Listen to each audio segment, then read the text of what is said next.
Hi, and welcome to my podcast. Today, I'm going to tell you about hiring and interviewing from a leadership perspective and how I use AI in that process as well. But the process, let's start again. It did not change and it wasn't invented with AI. So let's go back to the basics. When you're hiring, you're looking for the right person to fill the role, someone who's going to be successful in the role that you're trying to fill, someone who's going to get the job done. So when I hire, I look for three things, and these are three things you should be looking for. One is someone who has the skill set. But even before that, you want someone who could get the job done. You have lots of people who are very talented, very smart. They studied a lot of things, but there's a skill in getting the job done. So that, and three is communication, because if there's no communication, how can they get the job done? How do they know what you need? How do they know what you want? How could they communicate if they have questions? How could they work in a team? And so we're looking for a good communicator and team member, someone who could fit into your team, who could communicate well, express what's needed and what they're doing and how they do it, someone who can get the job done. And really, number three should be someone who has the skill set. So now that we know what we're looking for, how do we find that person? Okay, I don't use any of these automated tools for reviewing resumes. If you do, that's fantastic. I actually go over them. Usually you can tell right away, this has the ones that are a no-no, right? They don't even fit the basic job description title. They don't have a background. We'll put those aside. Those are a little bit annoying to get. But then we look at the ones that could fit the bill. We go through the skill set. If they fit our skill set, they have on the resume the things we're looking for, this could be a candidate that's worth meeting. Now, sometimes you're not really sure because it's very easy to highlight. They look at your job description and they highlight those words, or they make sure they appear really clearly, but do they actually have that experience? As a human, it's hard to look over those things. It's easy to look over these things and just see what they highlighted. So here's where AI is super helpful. I take my job description, I feed it into, let's say, ChatGPT and the resume, and I say, is this person a good fit for this job description? And they'll often pick up on things that I did not pick up on. So they'll be like, although they have this skill in their, let's say, bio, they don't have a lot of expertise in that. They don't have a lot of job experience. So if this is something that's high priority or important, then this person might not be a good fit. Or some things they're not so good at highlighting it, but they'll be like, yes, this person worked with this tool or with this in this field in three of their different jobs. They could be a great fit. So I really use that a lot for that technical matchup. If I skim over a resume and it looks like it could be good, I'll then do the more exact matching up using AI tool, because that's what computers are for. Next part is the interview. How can we tell in an interview if the person has the skills that we want? Communication should be the easiest one, right? You're speaking to the person and you're building some kind of relationship when you speak to them. And you're going to try to see what they're like and how you're going to work together.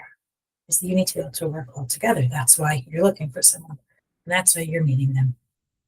Then you want to see, try to gauge if they could get jobs done and their skill set, because everything will be written on a resume.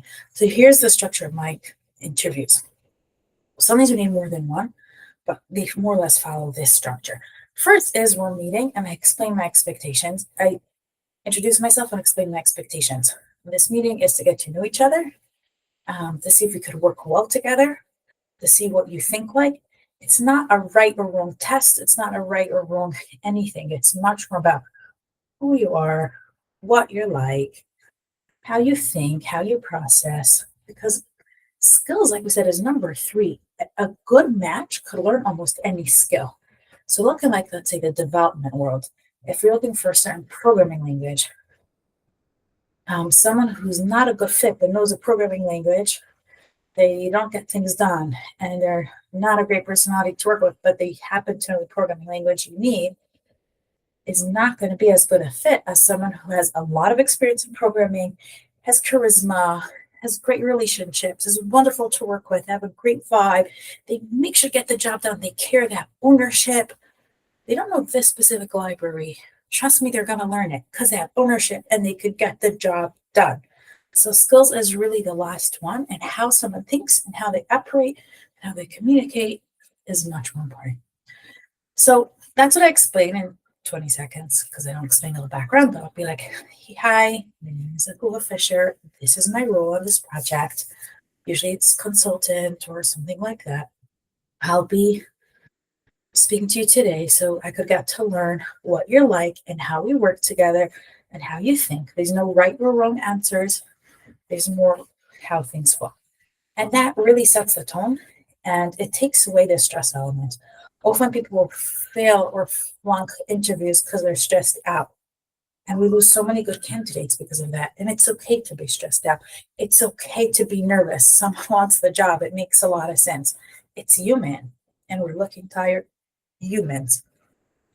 But just explaining that what we're here for sets the ground and the expectation. It takes out a lot of the stress and the pressure. And I've had really great conversations.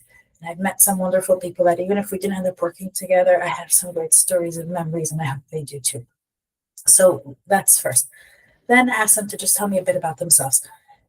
That's to build that relationship. I don't really care what they're telling me so much. It's just to get into things, right? So they tell me, like, let them speak for like a minute or two. Some days they'll go into, if I'm hiring for technology, they'll go into their technology background. Sometimes they'll just tell me where they're from. And I'll ask, like, oh, I work from people over there, right? And then we'll start digging further. So you don't want to let things go. You're going to take their lead and dig further in to try to get to the core of what they're like to work with, who they're like, and what skill sets they really have, what they're speaking out of. You're going to need to use a lot of intuition. As you do it more, you'll get better at it. But what skill sets they actually are just on the resume, or they actually know. So you start asking questions, a little bit more vague questions to let them talk. You want to get them to talk as much as possible. You're really here listening, right? So you're just watching and listening, trying to get them to talk as much as possible. It's not a test. Get to know them and see if you think they'll work well together. So first part is really about seeing their communication style. If you click, they'll click with your team. Even if you're not going to be the one directly managing them, if they don't click with you, they might not click with anyone. It's something's a red flag. So the first part is really about their communication, even though you're already picking up clues about their skills and how they approach projects. Then you're going to start asking them about their project. So things they've done, things they've accomplished. And that's about, can they get things done? And sometimes you could just pick that up from the type of person. Beware, a lot of people are great at talking and great at showcasing things. And they're super charismatic, but they can't actually get the job done. So you have to use a lot of sense and common sense and intuition and really try to pick it up and ask, so what did you do? What was your role on the project? And really ask about specific projects. Ask about any project. So tell me about that project. Now, projects have nothing to do with this role because you're gauging how they get things done. You're not gauging skill now, you're gauging how they get things done. So any project that interests them, tell me about a project that excites you. Oh, wow. And what was your role? What are some challenges that you had? And how did you accomplish things? And how did you get over those challenges? And who did you work with? And you try to gauge like how much did they actually do on that project? How much you're just one more person there as another person to sign it off, Like sometimes people show really shiny projects, but they were technically developed or they didn't actually do anything. Or they'll be like, I thought out the whole architecture of it, or I tested and found these bugs that no one found before, or I came at this project in the middle and I discovered things that no one knew before because I tested it so thoroughly and I looked at new use cases and scenarios and I was super organized about it. So I found these things and then I brought it to the stakeholders and I explained to them why it's so important. So I met someone like that. That made a real good impression on me. So that's how you're going to start thinking about their projects. And then you want to gauge skill set. Again, sometimes you have to break this up to a few meetings. I usually find one's enough. 45 minutes to an hour, one's enough. At the end of it, 15 to 20 minutes, you're gauging skill. And 15 to 20 minutes is enough because they can take a project home and work on it for 3 days or 2 weeks or 2 months, but they used help and they hired a coach to help them do it. And they referenced old projects, which is fine. That's okay. But you want to see how they can be actually in the project. Let me give you a tip. This is the most important part. If you're going to get one thing from this video, it's this.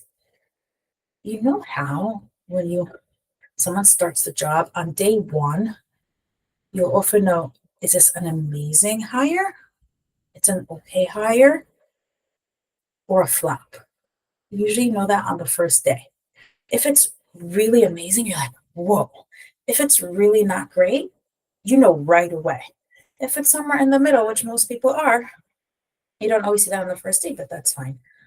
If it's any extreme, you'll tell right away. And what we want to look at are for the ones that are really not going to do well in the job, because most people are capable and they're applying for it and they have the right experience and whatever it is and the skills and they're great communicators and they're great at getting things done. They'll be great on the job.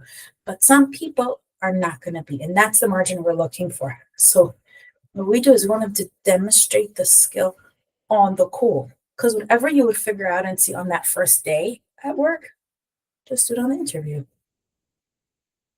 And someone told me they were interviewing bookkeepers. They just have to keep on switching because everyone they hire doesn't have the right skills, and they say they could do things, they can't actually do them.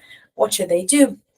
Is I just ask them to perform whatever they would do on the first day on the interview. Now, I'm not telling you to create a project. I'm not telling you to do what they're going to do 2 months in once they're trained and onboarded and they know your systems and they know your team, they know your style. That's not what we're expecting them to be able to do on an interview, but we are expecting them to be able to perform certain basic things. Whatever you need them to do that first day that you're really waiting for them to do, that they should be able to do without any training and onboarding, that they could do on the call.